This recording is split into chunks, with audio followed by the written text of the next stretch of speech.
બીજી બ્રાન્ડે તમને અપ્રોચ નહીં કર્યા હોય, તમને વધારે પૈસાની ઓફર નહીં કરી હોય, એ લોકો ઓફર કરતા હોય ભાઈ તારી કંપની જે તને સેલરી આપતી હોય અમે એનાથી થોડુંક વધારે આપીશું, એવું બતાવે કે તમે નીચે છો ને હું ઉપર છું, એમના ટોન એવા હોય. એવું શું છે? એટલે તમે 11 વર્ષ પહેલા શું કરતા હતા ઇમરાનભાઈ? પાથરણા બજાર જે અમદાવાદમાં લાલ દરવાજામાં લાગે છે કે ભાઈ તને તો મોબાઈલમાં તો કંઈ આવડતું છે નહીં. તો મેં કીધું શું જોઈએ સર તમને? તો કે મોબાઈલ લેવો છે, એક સારામાંનો કોઈ હોય તો બતાવો. જ્યાં સુધી આપણી આમાં હા ના બોલે ને ત્યાં સુધી એને છોડવાનો જ નથી. શરૂઆતમાં તો બહુ ટફ હતું ઓપ્પો સેલ કરવું. પરિવારમાં અને આ જે આખી વસ્તુ છે તો આખું શું એમાં ઇમ્પેક્ટ પડ્યું? ઘણું બધું સર, ઘણું બધું ઇમ્પેક્ટ. એટલે આ કંપનીમાં હું આવ્યો નહોતો ને સર, ને પેલા મારું બેંકમાં એકાઉન્ટ પણ નહોતું. 11 વર્ષથી કંટાળો નથી આવતો કે હવે એક ને એક વસ્તુ નવી નવી વ્યક્તિઓ સાથે વાત કરવામાં અને મારી આમાં હા બોલાવવામાં મને બહુ મજા આવે છે. મોટિવેશન ક્યાંથી લાવો છો ઇમરાનભાઈ? આગલા હસતા રહ્યો છો. ઓપ્પોમાંથી એક્ટિવા 4G એ મને મળેલું. કેમ કે એમથી પહેલાં જે કામ કરતો હતો એમાં એ બધી વસ્તુઓ તો હતી જ નહીં. ટ્રોફી શું કહેવાય, ગિફ્ટ શું કહેવાય. તમને ક્યારે ખુશીના આંસુ આવ્યા છે? કે જ્યારે આપણે એનું એડમિશન કરાય ને એ પૈસા હું પોતે ભરી શક્યો કોઈનાથી ઉધાર લીધા વગર. પણ અત્યારે ઝીરોમાંથી આપણે હીરો છીએ, એ પણ ઓપ્પોના હિસાબે.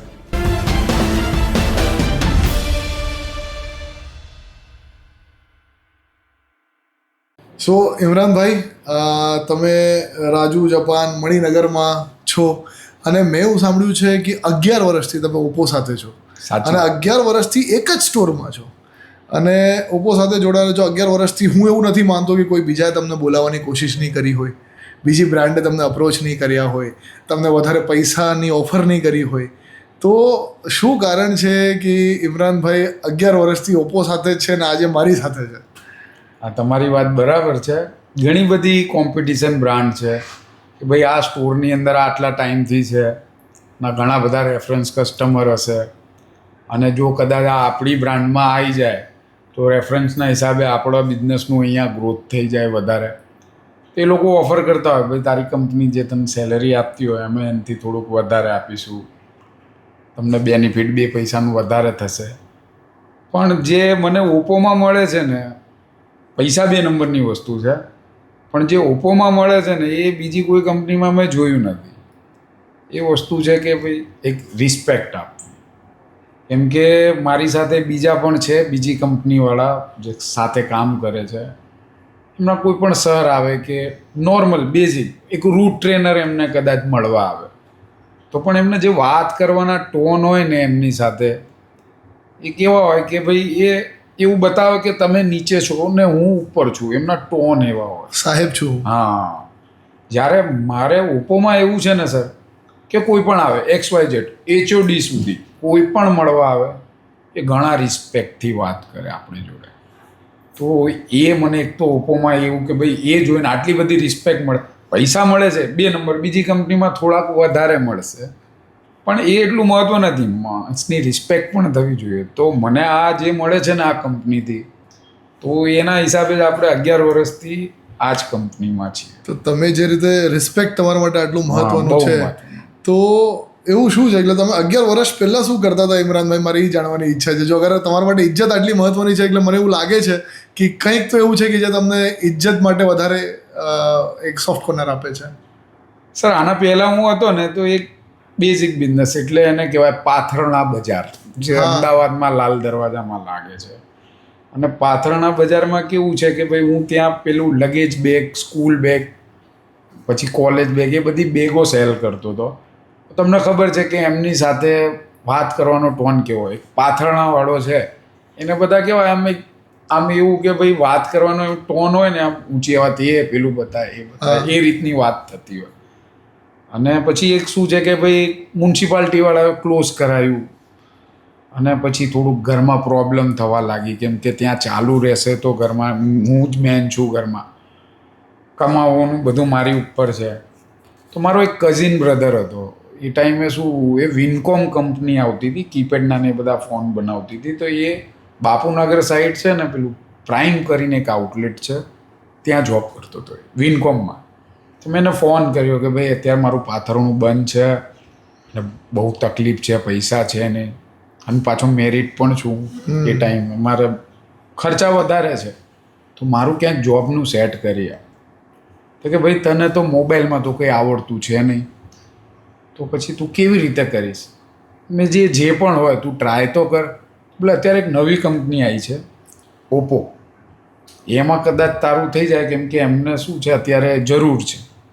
તો મારી જોડે એક એમના જે TL છે, ટીમ લીડર, એમનો નંબર છે, તે હું તને ટેક્સ કરું છું, તું એક વખત વાત કરી લે, જો કદાચ થાય તારું સેટિંગ તો થઈ જશે.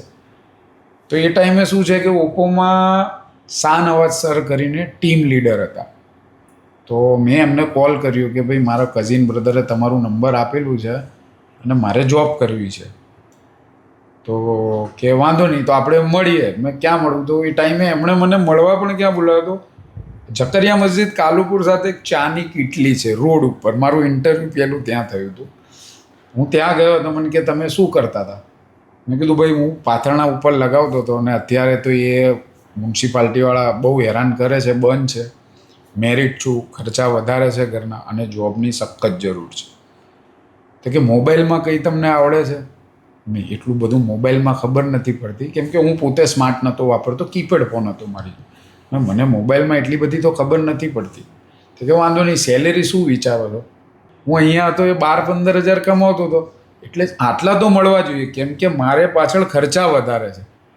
તો કે ભાઈ તને કંઈ ફોનમાં આવડતું નથી, મોબાઈલ વિશે નોલેજ નથી, તો તને 15,000 સેલેરી, 2014ની વાત કરું છું, 15,000 એટલે સેલેરી એ ટાઈમની વાત. તો કે આટલી બધી સેલેરી તો કોઈ ના આપે. મેં સર એનાથી નીચે તો પછી મારે પોસાશે એવું નથી. કે કામ કર, આપણી કંપનીની એક ટર્મ્સ છે કે ભાઈ તું 30 પીસ મહિનાના સેલ કરે, એટલે પર ડે 1 પીસના હિસાબે તું ચાલે, અને તું 30 પીસ કરે ને તો 15,000 સેલેરી અપાવવાની ગેરંટી મારી. અને મેં કહી દીધું કે સર જો 29 થશે ને તો હું સેલેરી લેવા પણ નહીં ઊભો રહું, હું જ્યાં હતો હું ત્યાં પાછો જતો રહીશ. તો કે ઠીક છે, વાંધો નહીં. તો કે તારે મોબાઈલમાં તારે સમજવા માટે આપણે શું 4-5 દિવસ તારી ટ્રેનિંગ રાખીશું. તો બાપુનગર એક આઉટલેટ છે, ત્યાં આપણે ઓપ્પોમાં એક પ્રમોટર છે, એ ધર્મેશભાઈ કરીને નામ હતું એમનું, કે તમે 4-5 દિવસ એમની જોડે ઊભા રહેજો. એ કસ્ટમરને કેવી રીતે ટ્રીટ કરે છે, કસ્ટમરના શું સવાલ હોય એનો શું જવાબ આપે છે, તે તમે જોજો, તો તમને શું એમથી શીખવા મળશે. મેં વાંધો નહીં. તો હું બીજા દિવસે ત્યાં ગયો એ આઉટલેટ ઉપર, અને એ દિવસે ધર્મેશભાઈ વીકોક ઉપર હતા. તો મેં શાહનવાજ સરને ફોન કર્યો, મેં ભાઈ એ આવ્યા નથી. તો કે હું આજ માર્કેટમાં છું, હું આવું છું, તું ત્યાં જ ઊભો રહેજે. હું ત્યાં ઊભો રહ્યો અને એ આવ્યા મને મળવા કે આજે રજા ઉપર છે, તું વાંધો નહીં અહીંયા ઊભો રહેજે, બીજા બધા જે કંપનીવાળા જે બતાવો ખાલી જોજે એમને, પછી આવજે 2-4 દિવસ અહીંયા. મેં ઠીક છે સર, વાંધો નહીં. એટલામાં શું અંદર એક કસ્ટમર એન્ટ્રી થઈ. એ લગભગ 55-60 વર્ષના કાકા જેવા હતા, અને એ આમ સ્ટોરમાં બધી બાજુ આમ જોતા હતા. તો મારી એક આદત છે કે ભાઈ હું જ્યારે પાથરણું લગાવતો તો કોઈ આમથી આમ જુઓ ને તો મારી એક આદત, શું જોઈએ? તો મેં કીધું શું જોઈએ સર તમને? તો કે મોબાઈલ લેવો છે, એક સારામાંનો કોઈ હોય તો બતાવો. મેં મોબાઈલ બતાવી, બોલે આપણી 10,000 સુધીની રેન્જ છે. મને તો મોડલના નામે નહોતા આવડતા. મેં શાહનવાજ સર ઊભા હતા, મેં આપણી કંપનીમાં 10,000 વાળો કોઈ મોડલ કરો? તો કે હા આવે છે નિયો 3, એની પ્રાઇસ હતી 9,999 રૂપિયા. બોલે આ આવે છે, વાંધો નહીં. તો મેં એમને ડેમો આપવાનું સ્ટાર્ટ કર્યું. મને એ પ્રોડક્ટનો કોઈ નોલેજ નહીં, રેમ રોમ શું છે એ પણ મને ખબર નથી, પણ આપણી એક ટ્રીક હતી કે ભાઈ આપણે પાથરણામાં બેગ ને બધું બતાવતા, એ રીતે મેં બતાવ્યું કે સર જો આની ડિઝાઇન કેટલી સારી છે, આ મજબૂત છે, પડશે કરશે ને તો જલ્દી તૂટશે નહીં, અને પકડીને જો આમ તે. એ મેં એમને શું 15-20 મિનિટ બોલ જ કર્યું, કેમ કે ત્યાંની એક આદત હતી કે કસ્ટમરને છોડવાનો નથી, જ્યાં સુધી આપણી હામાં હા ના બોલે ને ત્યાં સુધી એને છોડવાનો જ નથી. બોલ. છેલ્લે કાકાએ કીધું કે હા વાંધો નહીં, તમારા ભરોસે લઈએ છે, આપી દો. તો એ ફોન ત્યાંથી સેલ થઈ ગયો. કયો ફોન એનો મને નામે નથી ખબર, એ મેં વેચી નાખ્યો.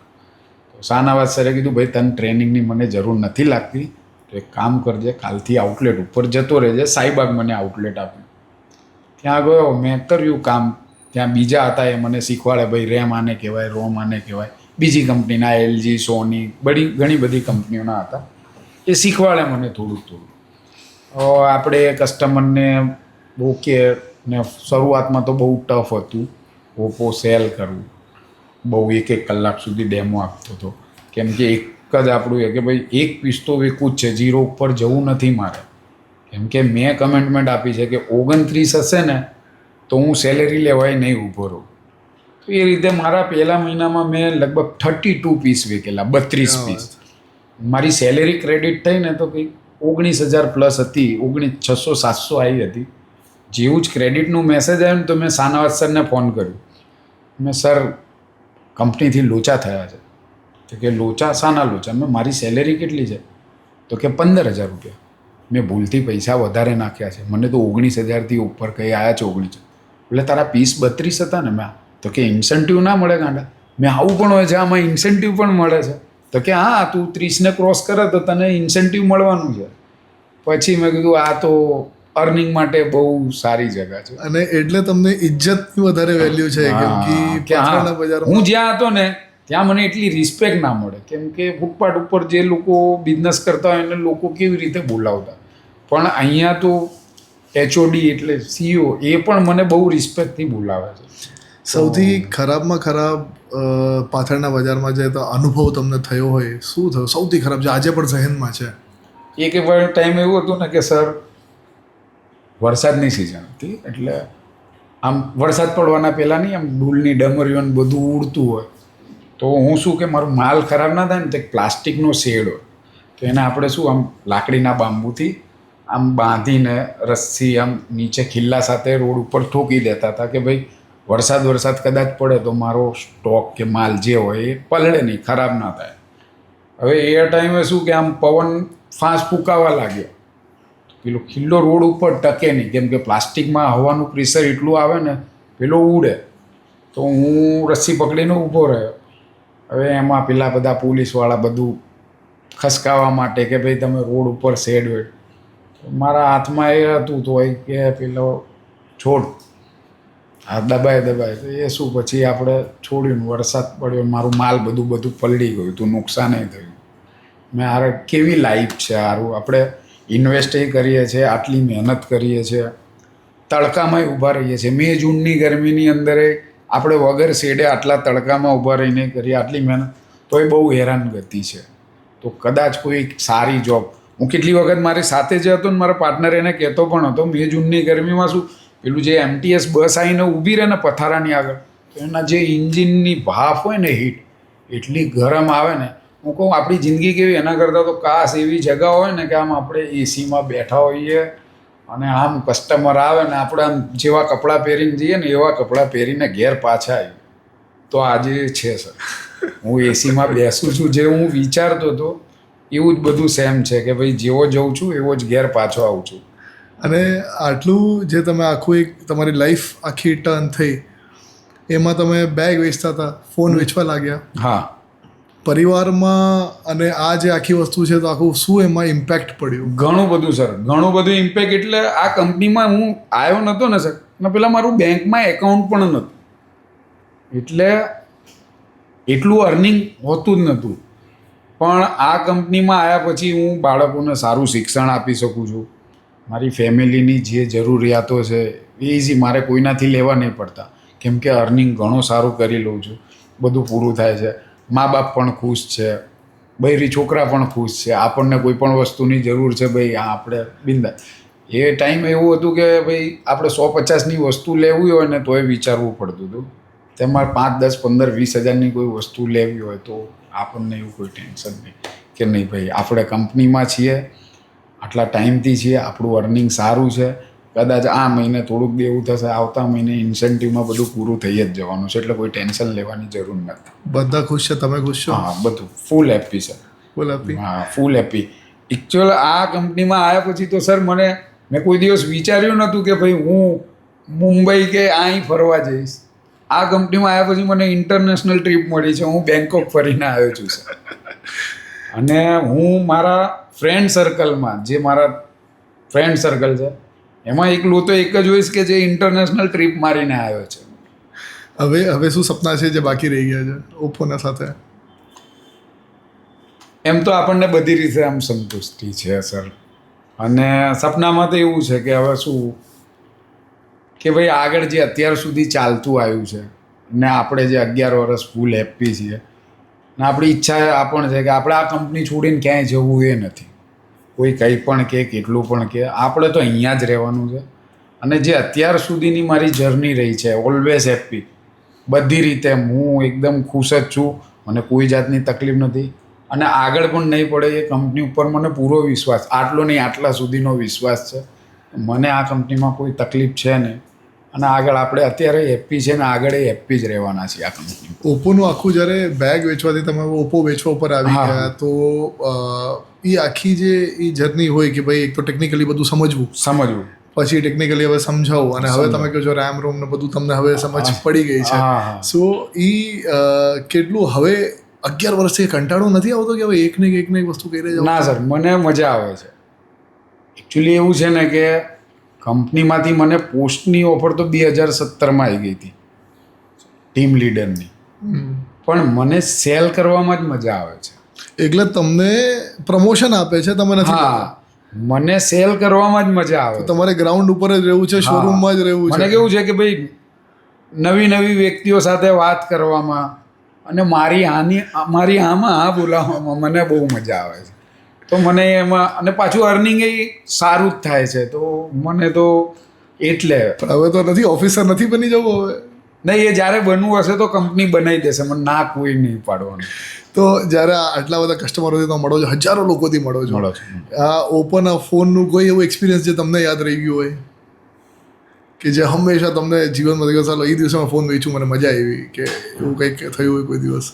એક કસ્ટમર હતો સર, એણે ઓપ્પોનો એક મોડલ આવતો હતો A3s કરીને, બેઝિક 9-10 હજારની રેન્જનો હતો, 2 GB RAM વાળો ફોન હતો. એ કસ્ટમરે લીધું હશે, લગભગ મારાથી જ લઈને ગયો હતો અને એ કેવું કે 1.5-2 વર્ષ પછી બીજી વખત સ્ટોરમાં ફોન લેવા આવ્યો ને કોમ્પિટિશનની બ્રાન્ડનો ફોન માંગતો હતો. અને હવે એનું એ ટાઈમે બજેટ હતું ભાઈ 30-35 હજાર સુધીનું બજેટ. તો મેં મારી જોડે આવ્યો, એટલે તમારાથી ફોન લઈ ગયો તમે? હા, વાંધો નહીં, લઈ ગયા હતા. તો કે મારે બીજો ફોન લેવો છે. વાંધો નહીં, મેં કેટલા હતો કે આટલી રેન્જની આસપાસ. તો મેં ઓપ્પો તો બતાવતા જ નહીં. એટલે એણે એમ કે ભાઈ હું આ વાપરું છું, આ બહુ ચોંટે છે. તો આપણે એને કે સર તમે અત્યારે જે પ્રોડક્ટ પરચેસ કરવા આવ્યા છો તો એ તમારું બજેટ છે 30-35 હજાર, તો ઓલવેઝ સારી જ પ્રોડક્ટ આવે. એ ટાઈમે તમારું બજેટ ઓછું હતું, 2 GB RAM વાળો ફોન છે, તમે ઓલવેઝ 2 વર્ષથી વાપરો છો, 16 GB ઇન્ટરનલ મેમરી છે, એ ફૂલ છે. પણ એક વસ્તુ કહું, તમારા હાથમાં આ ફોન છે, એ ટાઈમના બીજી કંપનીના જે ફોન તમને બીજાના હાથમાં જોવા નહીં મળે, આ પ્રોડક્ટ અત્યારે તમારા હાથમાં ઓન તો છે. તો એને કન્વેન્સ કરીને પછી આપણે ઓપ્પો સેલ કરેલો. તો એક એવું કે જે કસ્ટમર ના પાડતું હતું, મારે ઓપ્પો જોઈતો જ નથી, મેં એને પણ ઓપ્પો વેચેલો છે બીજી વખત. અને અત્યારે મારો રેગ્યુલર કસ્ટમર છે. અને રેનો સિરીઝ ક્યારે પણ લોન્ચ થાય એ લે, કદાચ એને ના લેવી હોય ને એના ફ્રેન્ડ સર્કલમાં. એટલે રેનોના જેટલા મોડલ આવ્યા છે ને એ આજની તારીખમાં પણ જે લોન્ચ થશે ને એ આપણી જોડે લેવા જ આવે, રેનો સિરીઝનો મોડલ બધા. કેમ કે જ્યારે એનું બજેટ 30-35ની આસપાસ હતું ને ત્યારે આપણને એને રેનોનો ફોન જ આપેલો. રેનો 5 કરીને મોડલ આવતો હતો, 32,999 સમથિંગ એની કિંમત હતી. આપણે એને એ મોડલ આપ્યું. મોટિવેશન ક્યાંથી લાવો છો ઇમરાનભાઈ? આટલા હસતા રહ્યો છો, તમારે સ્માઇલ જાતી નથી ચહેરા ઉપરથી, તો શું તમને મોટિવેટેડ રાખે છે આટલું? મોટિવેટ રહેવા માટે શું છે કે સાહેબ, કંઈક કરવું હોય ને તો ભલે અંદર કેટલી પણ તકલીફ હોય કે કંઈ પણ હોય, પણ આપણો જોશ અને જુસ્સો ઘટવો ના જોઈએ કોઈ પણ જગ્યાએ. XYZ હું જ્યારે કાઉન્ટરની અંદર ઊભો થઈ જાઉં ને સેલ કરવા માટે, તો મારી શું તકલીફ છે, બેકગ્રાઉન્ડમાં શું ચાલે છે, ફેમિલી, એ બધું સાઈડમાં. અત્યારે ઊભો છું સેલ કરવા માટે, તો ફૂલ કોન્ફિડન્સમાં ને સેલ જ થવું જોઈએ. Show must go on, picture ચાલતી રહેવી જોઈએ. અને હીરો ઇમરાનભાઈ જ છે. તમે ઇજ્જત તમને મળી ઓપ્પોમાંથી, ઇન્ટરનેશનલ ટ્રીપે મળી ઓપ્પોમાંથી, પણ એના સિવાય તમને એવું શું લાગે છે કે જે તમારા પરિવારમાં ને તમને જે બહુ બધી ખુશીઓ અપાવે છે ઓપ્પો તરફથી? મને સૌથી વધારે વાવ ફીલ થયું હતું ને તો સર 2017માં ક્લબ O7ની અંદર અમારી એક ઇવેન્ટ હતી અને લગભગ આખું ગુજરાત ભેગું કરેલું, 2501 જેવા બધા આખી ટીમ ભેગી થઈ હતી. અને એ ટાઈમે છે ને મને ઓપ્પોમાંથી એક્ટિવા 4G એ મને મળેલું. મને આટલું મોટું ગિફ્ટ એ પણ મળે છે.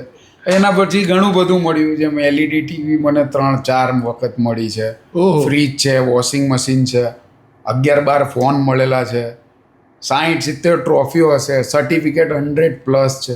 એટલે ઘણું બધું મને તો મળેલું છે, ઘણું બધું. અને આ જે ટ્રોફી સર્ટિફિકેટ આ બધું બસ 11 વર્ષમાં, એના પહેલા તો કંઈ નહોતું સર, કંઈ નહોતું.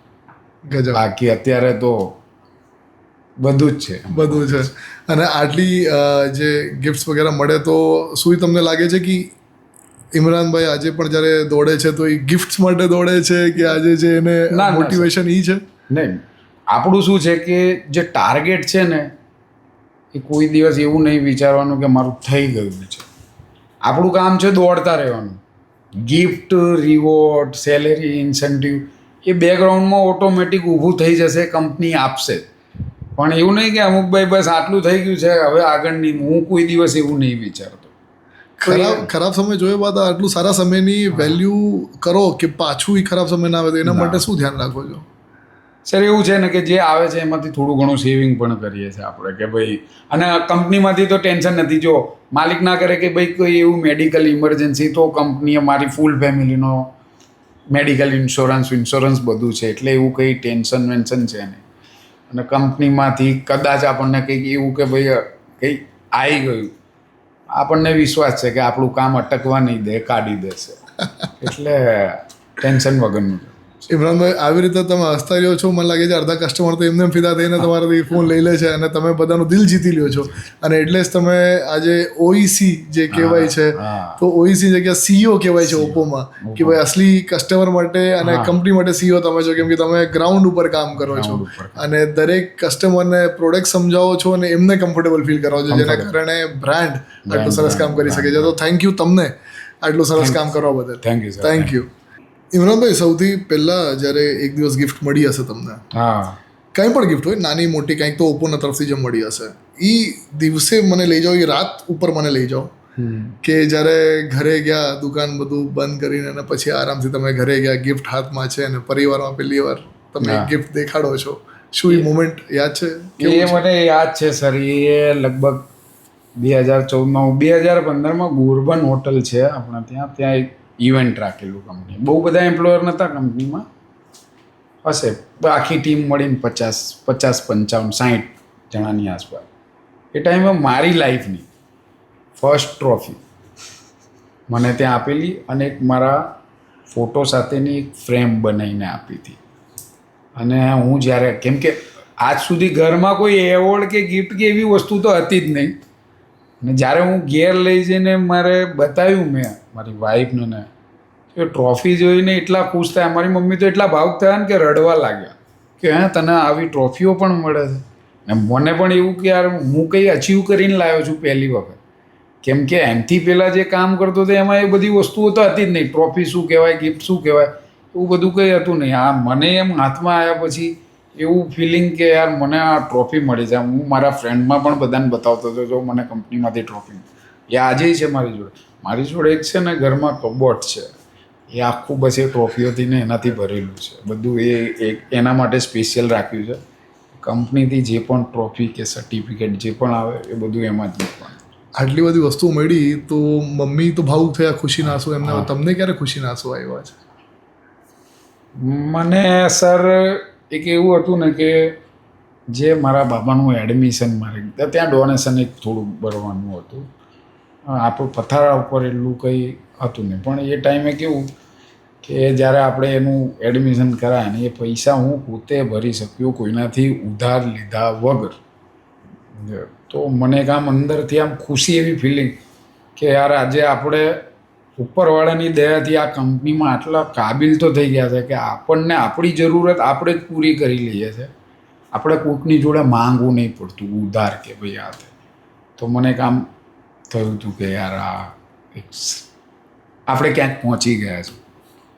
અને આજે આવી રીતે બેસીને લાખો લોકો તમારી વાતો સાંભળશે. એ કેવું લાગે છે? એ શું ફિલિંગ છે? એ પણ એક ફિલિંગ છે કે ભાઈ જેને કોઈ ઓળખતું જ નહોતું, એટલે મારી કંપનીના 5000 એમ્પ્લોયર તો ઓળખે જ છે મને. હવે આ તમારા વતી બીજા પણ હશે, એ પણ ઓળખશે કે ભાઈ આ એક વ્યક્તિ. બાકી હું જ્યાંથી આવ્યો છું ત્યાં આપણી ઓળખાણ 0 જ હતી, પણ અત્યારે 0માંથી આપણે હીરો છીએ, એ પણ ઓપ્પોના હિસાબે.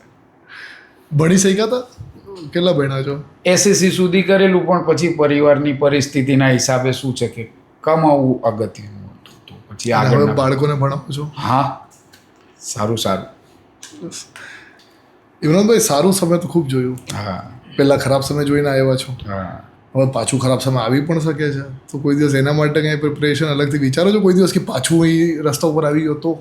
ના ના સર, એમાં કેવું છે કે તમે કામ સારું કરો, દિવસે દિવસે તમારી જે સ્કિલ છે એને ડેવલપ કરો, તો તમને ઓપ્પોમાં તો કોઈ દિવસ ખરાબ સમય આવવાનો જ નથી. જો તમે કામ સારું કરતા રહેશો ને તો તમારો સમય હંમેશા માટે સારો જ રહેશે, ખરાબ આવશે જ નહીં. અને ઓપ્પોમાં તો નહીં જ આવે. ઇમરાનભાઈ, તમને આઈડિયા નથી કે તમે કેટલી મોટી ઇન્સ્પિરેશન છો કેટલા લોકો માટે. લોકોને એમ થાય કે અરે મારી તો પરિસ્થિતિ આવી છે, નકર તું આમ કરી નાખત, નકર તું તેમ કરી નાખત. તમે લિટરલી જે કહેવાય ને સડકથી ઉઠીને સ્ટાર બન્યા છો, અને એ સાર્થક કરી બતાવ્યું છે. અને સ્ટાર ખાલી એ જ નથી જે પિક્ચરોમાં આવતો હોય, સ્ટાર એ પણ છે કે જે આજે સડક ઉપરથી આજે એસી સ્ટોરમાં 100 ટ્રોફી જીતીને. અને મને એ વસ્તુ સૌથી વધારે ગમી કે તમે એ કીધું કે પહેલી જે ગિફ્ટ કે જે હતી તો એ કોઈ એવી વસ્તુ નથી કે જેને પૈસામાં તુલના થઈ શકે. તમે ટ્રોફી જે હતી એ વસ્તુ તમે એટલા ભાવુક થઈ ગયા ને એટલા ખુશ થઈ ગયા ઘરમાં પણ ને તમે પણ. સો એ દેખાડે છે કે તમને કેટલી વેલ્યુ છે કે જે તમને મળ્યું છે. So thank you so much આવા જોરદાર વ્યક્તિત્વ માટે, અને થેન્ક યુ કે તમે જે છો એ છો. ધન્યવાદ. Thank you sir.